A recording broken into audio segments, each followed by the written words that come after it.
Hi everybody, it's Gypsy, and today I'd like to speak to you, on a serious matter, something I think we all should be considering. In the last couple days, this came up twice in my life. One was on Twitter. Somebody tweeted that we all need to be prepared. His suggestion was, one, to get yourself a piece of land. Doesn't have to be anything big. My property is closing this morning, and it's somewhere around an acre, probably a little bit under. I'm starting with that, and it's raw land, and that's okay. I have a place. Um, I believe he said after that, grow your own food. Very important. Very, very important. And the third item was being able to protect yourself. Um, then, and this is something I have had on my mind for about a year, and it's finally happening. My friend, who also lives where I do, in the area I do, she and I have been discussing, and we're planning this today. I'm going to get some stuff today while I'm out. Um, we are going to have a few days where we are canning. We are going to can everything from vegetables to meat. We're gathering the stuff now. We have some vegetables. I will be growing, when I get back from Texas, I'm going to be starting a fall garden with cole crops. We'll have that to can. All kinds of things. Whatever we can get our hands on to preserve, we are going to. Being self-sufficient right now is so important. I know there are many of you who don't think this is going to happen, even though it's happening right now before our eyes. You go to the store, most of the shelves are empty.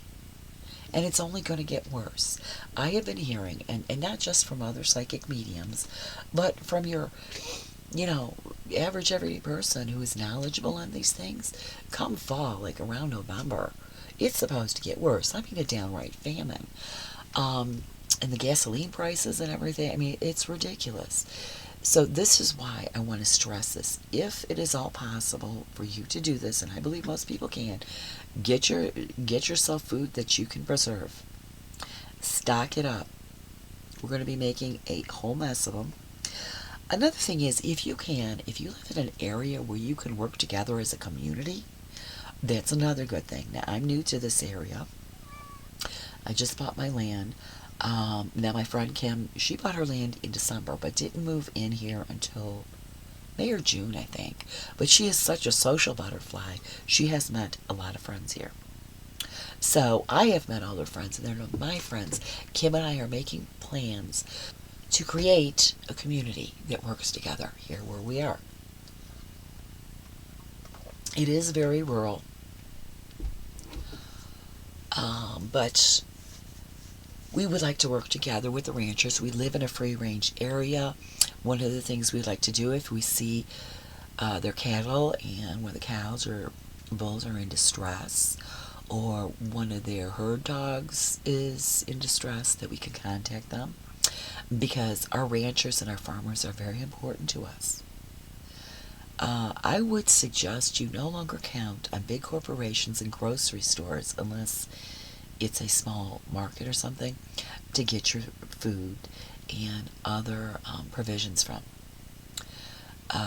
Be self-sufficient and make friends with the local farmers and ranchers. Not only are you more likely to get what you need there, it's going to be much healthier. So we want to work together. It's kind of like a community watch, watching each other's properties, doing that. One is with the canning and the food, bringing all our resources together and preserving them. I'm stocking up on yeast and flour to make bread. Working together just is the community. Pull your stuff together. You could have community meals, but have that store, so if somebody's in need, well, you've got this food here. I am going to be starting a community newspaper. I think I might call it Noticias de Rio Grande Estate, something like that. But it's not really a newspaper. It's more community announcements. if somebody is looking for something in particular, put an ad in the newspaper saying in search of ISO, and somebody else in the community, oh, I have that. Having like a classified where you can, if you want to sell something you don't need anymore, or if you have a small business, some kind of service you provide, items you provide, whatever it is, that could go in there, and how you accept payment, because that's changing too. I decided a couple months ago I will no longer be selling online. I only sell in person. I was finding selling in person works much better for me. And I am to the point where it is either cash or trade. The cash thing is probably going to change eventually because our financial system is dying. So there will be coming in a new financial system. And I believe, and I could be wrong, but I'm just saying I believe we're going to have a choice. Either you can go with the powers that be financial system, which will be centralized just like the old system, so what's the difference? And you will be tracked. Or you can go with the new paradigm system, which will be, and I'm not sure exactly how it's going to be. I'm not sure if I trust, what is that called? The kind of like Bitcoin, even though it's not centralized and everything, it's on the internet. I feel things could go wrong there. Not that any, I just feel it could go south. So for me, I am going to be running my business off my land, and I'll be advertising the paper. I'll have a sign hung out on my gate or my fence or something. I'm going to have a lot of items to offer, be it my art, my crafts, my beaded hair bandanas, all kinds of stuff.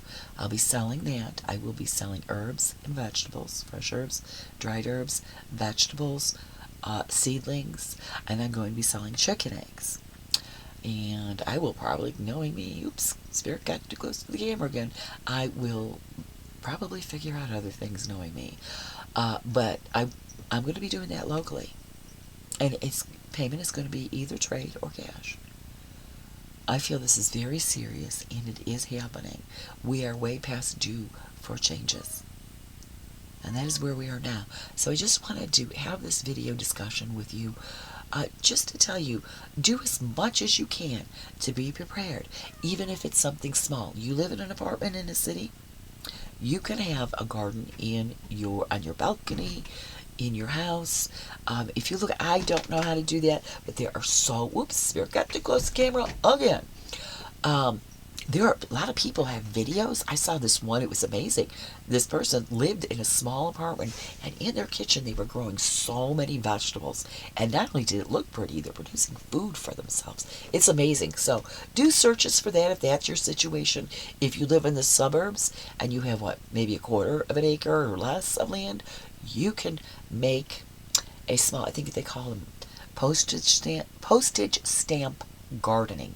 I saw an amazing video the other day my friend Kim shared with me, and this guy is showing how he grows watermelon in like little hammocks, and it's vining up instead of out, and he has this little tiny space, and in the background you can see all these other he's growing a bunch of food in a very tiny space. So you can do this. Okay, and I know there's zoning laws and shit like that where most people live. Where I do, there isn't. You can do whatever you want with your land as long as you own it. I think it's about time we started bucking the system. Because the most wasteful and stupidest thing we've ever done with land is create the lawn. It might look pretty, but it's not productive and it's useless. Why after the war, World War II, and you had victory gardens after World War II, no more victory gardens? Well, why? We never should have let that go. And having gardens, not vegetable gardens, not just in your backyard, but in your front yard too, should be acceptable. There's a law that is stupid. We're going into a famine. Why not? Who cares what your neighbors think? Who cares what the government thinks? Good, nutritious food is more important than anything else. Aesthetics need to go out the window right now. And I'm sorry, vegetable garden does look pretty. Every piece of land that we own, that you own, should be put to productive use. And this is what I'm saying. I don't believe in government, but I also don't believe in violence. My way is this way, ignoring what they're saying. It's your land. You bought it. Why can't you have a garden wherever you want on your land? Why? It's stupid if you can't. It should always be used productively into its utmost capability. Okay, we're in serious times now. You know, we're talking about starvation. We've always had it in the United States, but it's gotten worse. I mean, you're either rich or you're starving, and that's it. There's no in between. Times are changing. So, I'm going to leave you with these thoughts. And like I said, if you have small area to garden in, I don't feel I'm the best person to get the best information on that. So look it up, but I'm telling you, it can be done. I've seen these videos. It's amazing. So, do research on that. Get yourself self-sufficient. And yes, after I'm going to Texas for a week or two. When I get back, I'm going to be starting my homestead. It is from scratch. My land is raw. I mean raw. So, I'm going to be building my homestead step by step, and I will be video recording it and sharing it with you guys. I'm very excited. And to be honest with you, since I was a little girl, I've always wanted to live this way. I didn't want to live a modern way. I didn't want to live in the city or the suburbs. I wanted to live in the middle of nowhere with animals and plants.